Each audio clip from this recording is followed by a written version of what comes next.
Saksakallan gunarnavasya Vande Guru Sri Charanarvindam.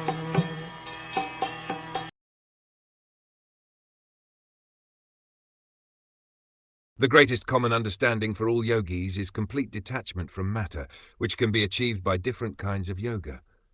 There are 3 kinds of yoga, namely Bhakti Yoga, Jnana Yoga, and Ashtanga Yoga. Devotees, jnanis, and yogis all try to get out of the material entanglement. The jnanis try to detach their sensual activities from material engagement.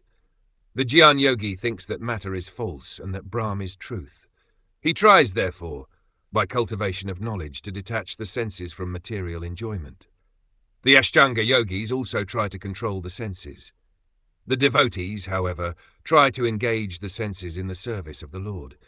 Therefore it appears that the activities of the bhaktas, devotees, are better than those of the jnanis and yogis. The mystic yogis simply try to control the senses by practicing the 8 divisions of yoga: yama, niyama, asana, pranayama, pratyahara, etc.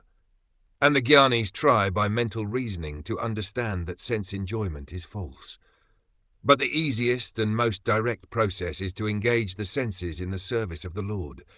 The purpose of all yoga is to detach one's sense activities from this material world. The final aims, however, are different.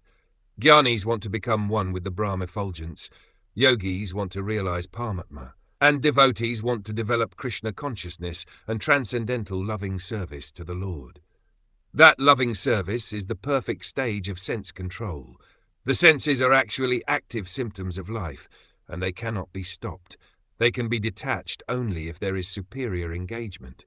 As it is confirmed in Bhagavad Gita, Param Drishtva Nivartate, the activities of the senses can be stopped if they are given superior engagements. The supreme engagement is engagement of the senses in the service of the Lord.